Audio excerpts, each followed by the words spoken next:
morning. I haven't made a morning coffee video for a while. I have a list of subjects to do, but I've been so busy testing various things and prototype things and roasters, home roasters, things like that. So I thought I'd make this morning coffee video just to really chat about home roasting and just show a little bit of this prototype thing I've been working on. So for home roasting, I've been roasting for years at home, but I roast on commercial equipment now. But when I started out, I roasted on various home roasters. And over the years, I've tested many of them. And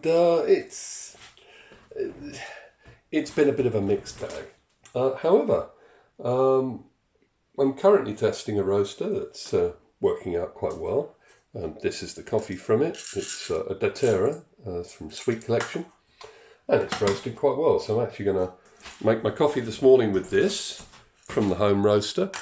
If any of you want to get into home roasting, it's a good thing to do, especially if you can find a roaster that doesn't need a lot of experience, doesn't have too big a batch size. The only thing, of course, is will you save money?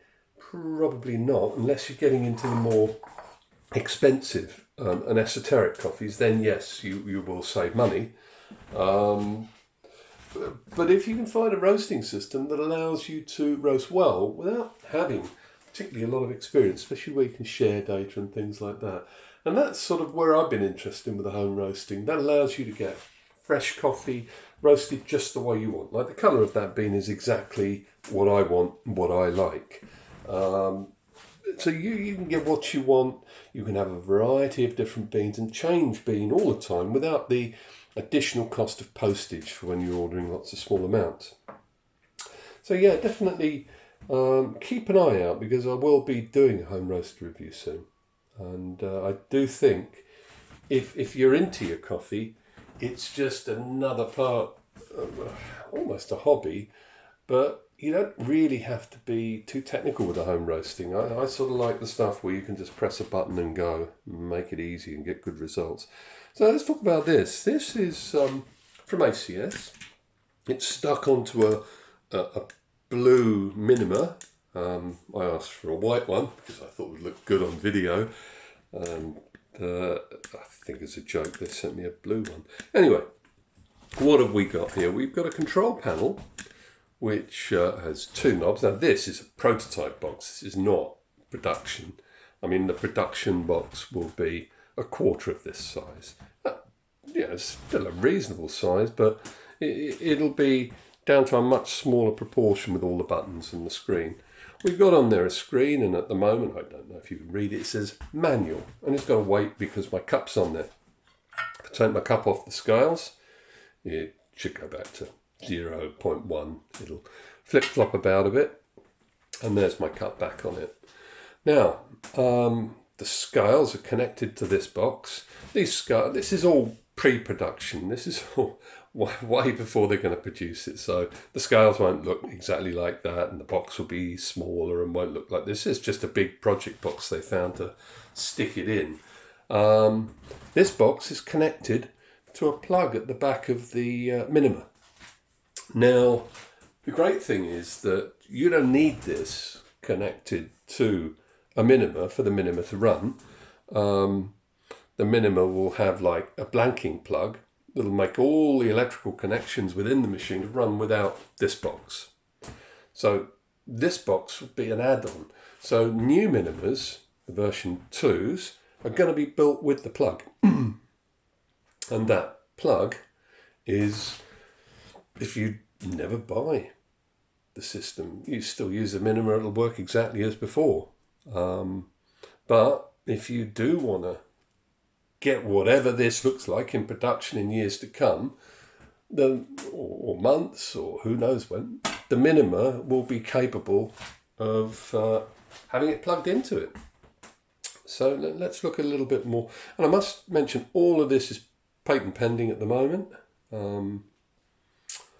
So you've got two knobs, a display, little, I think it's an OLED, I'm not sure. It's a nice, crisp, fairly high-res display for its size. A couple of buttons and a red button. Now, I don't know what the production will look like. It'll probably have a couple of knobs. But I can sit here and I can use these buttons. It says 35 grams. That's because it's set to stop at about 35 grams. When it's hit 35 grams, it'll stop the minima because that's the espresso weight I want. So I'll flip the switch, I'll play about like an Etch-a-Sketch with the dials and knobs, but it's going to stop the shot at 35 grams, irrespective of the time. And because when we make espresso now, we make it to weight. So you start off with, I don't know, there's 18 grams of coffee I've got there, and you'll get 35 out. Let's just have a look at this. So you've got the buttons here that control what weight you want, and you can set in like a predictor, so it'll stop slightly earlier than the weight it detects, so that it actually makes up the weight because of delay and drips and things like that. So you can set in a correction factor. There's a red button here, it says manual.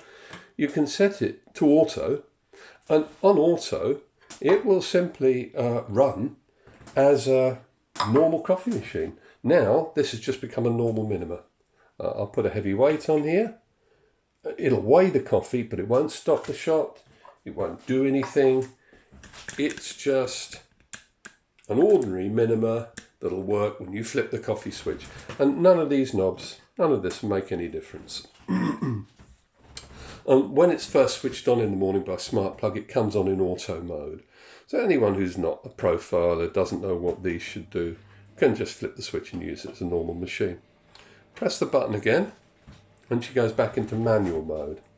Now, the scales reset as well when you toggle that button. Shows my cup's 121.3 grams, which is great.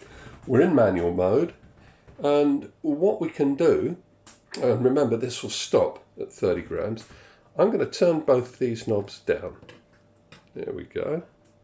I'm going to flip the brew switch on the machine, and you don't hear anything. That's because we're at our minimum settings. I'm going to turn up the power knob, which I have, and water is now coming out. And I can turn this right the way up and right the way down. It's stopped because it's reached the target weight. In fact, it will have reached slightly more because the flow rate is higher than it would have been through coffee. You'll see later.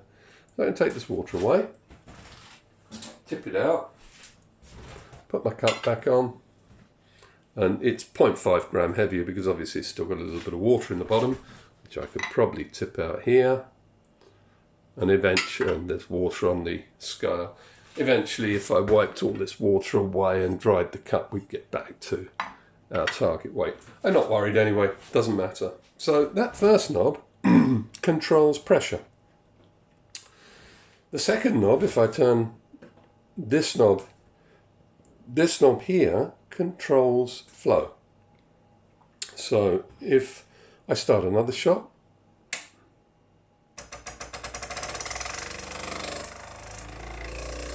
you can see flow is controlled. And this one, pressure is controlled.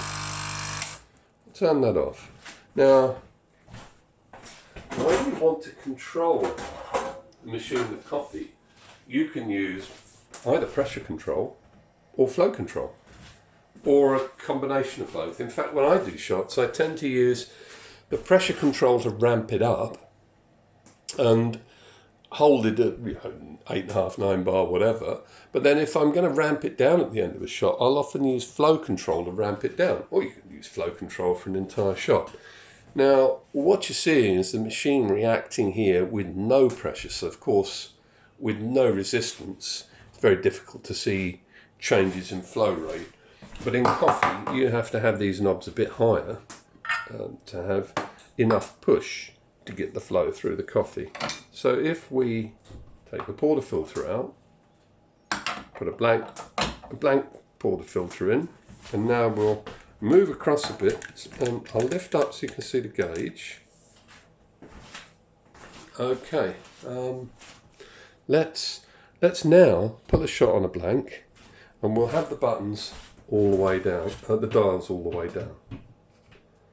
Okay, so, oh, I should mention, when you start pulling a shot, it instantly zeroes out the scales, which is how it weighs. You don't have to remember to do that. And as you can see, nothing's happening. There's a timer running on the pump. If we look on the machine, you can see the shot timer still running, yeah? And I think the minimums are set to timer after a couple of minutes, so we better do something. So, again, we turn up the power a little bit. You have to have a bit of power, and then we've got the flow rate. Now, as you can see, this will fill, but it'll be quite hard to ramp. So let's turn up a bit of power so she gets full. So there she's at 2 bar. And the flow rate is maximum, yeah? So we've got 2 bar. I can turn the flow rate down. But the pressure won't drop because there's nowhere for the water to go. It's a blind portafilter, it can't leave it. And I can gradually raise the pressure, because this is affecting how much push the pump gives. It's not like a triac, it's not a dimmer circuit. It truly affects the pressure, the maximum pressure the pump can develop. And as you can see, I can bring it up 8 bar. If I drop it, this pressure won't go away because it's trapped in the portafilter. So I'm going to turn that off and vent it. But the point I'm trying to get across here is that if you were using, say, a dimmer or a triac dimmer, you wouldn't really properly control pressure. And the fact is, you can hold this pump. See, most machines where the pump is still running, or with a paddle system or anything there, you can hear the pump. This pressure isn't rising anymore. Normally with a paddle system, even the slightest flow, because water's incompressible, would start to push this needle up. This will just sit there at 2 bar. And the reason why is the pump genuinely cannot produce any more pressure. It just can't. Now, let's say we turn that down, we turn up the flow, we turn down the flow. Now look, with the flow, at minimum, can you see the pressure gradually rising? Because although the flow's at minimum, any tiny amount of flow, because water's incompressible, is enough to gradually push this up. Even with the flow turned pretty much minimum. This is minimum flow.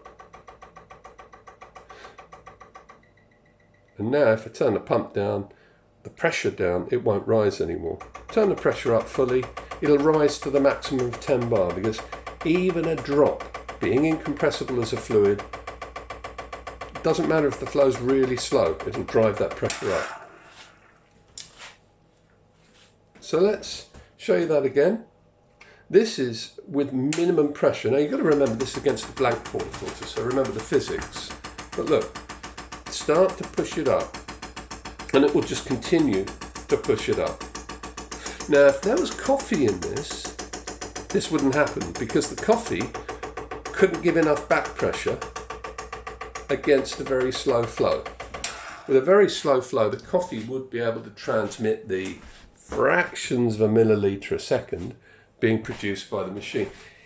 In fact, if the portafilter wasn't here, the flow would be higher than being produced, because what would happen, just the boiler pressure alone will push out more water than this pump can push out at that flow rate. The actual boiler, the pressure within the brew boiler is enough to create a higher flow rate than that pump.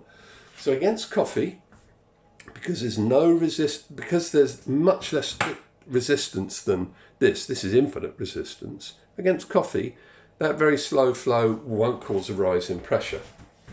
And in fact, when you're working this flow dial, you'll be working in the top quarter of the quadrant. But I just wanted to show you how that system works. So I'm now going to make myself a coffee. And, so I'm back, I've ground the coffee, just got to tamp it quickly. So we'll get that coffee tamped. And what we're going to do is pop it into the machine. Okay, lock the portafilter. You keep your eye on the pressure gauge. I'm going to put the cup there. I don't know if you can see the display, but it's saying 16.4 grams for my empty cup, or whatever it is. But as soon as I flip this brew switch, it'll zero it out. You must remember, it will. This prototype system will stop the pump, but it won't vent the solenoid. In the production version, and they've already tested that, it vents the solenoid and you have to toggle the brew switch to start another brew. So it turns off the pump and vents the solenoid. But you'll see me having to flip the brew switch off when it's finished. So I've got both my knobs at maximum. And what I'll do, I won't use the flow until later in the shot. But I could keep this knob at maximum and use flow, or a combination of both. And I could have a low flow shot. So let's just produce a shot. I don't know if you can see the shot, you probably will. So I'll turn it on, zeroes out the scale, the pump runs. Now I'm going to ease off, because what I want to do, hold her at a couple of bar, see some drips, and gradually ramp it up. And I'll get it to just 9. The expansion valve is set to 10 bar. Now you'll notice the coffee getting more permeable. We'll try and drop. Now I'll bring the flow down. And she's finished. Okay. Because I've reached 36.8 grams. I didn't flick it off quick enough. But if I think, oh, well, that's a little bit too much, I can adjust that. And I can push this.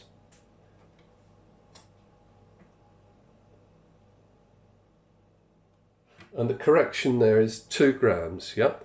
Well, I can see, I'm going to add a bit more correction. Press and hold it.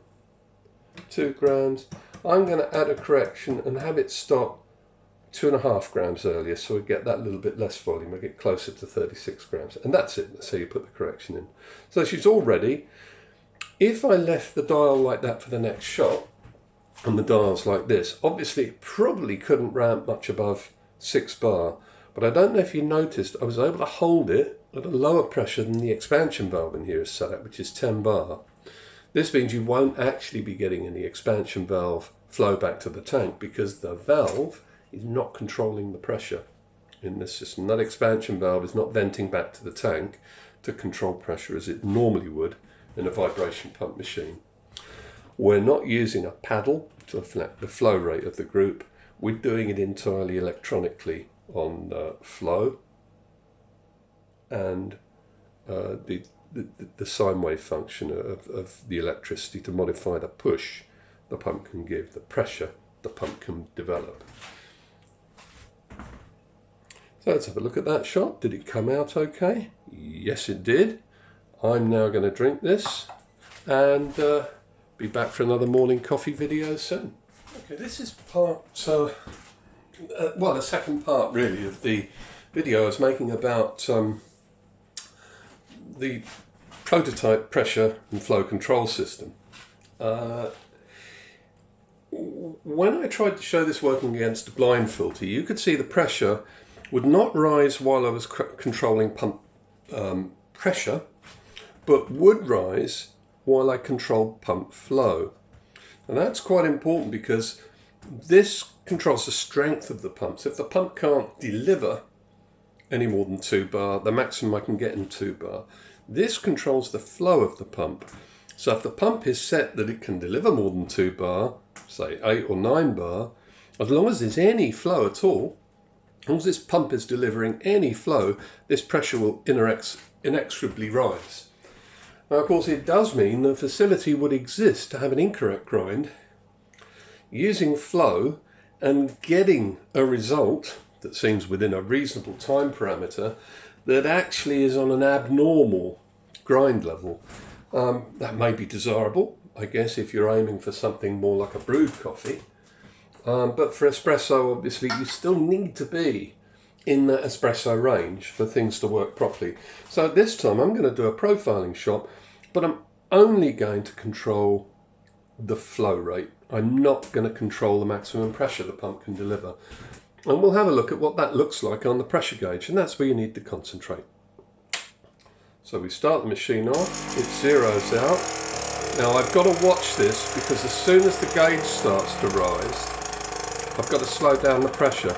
And can you see it's going to continue to climb?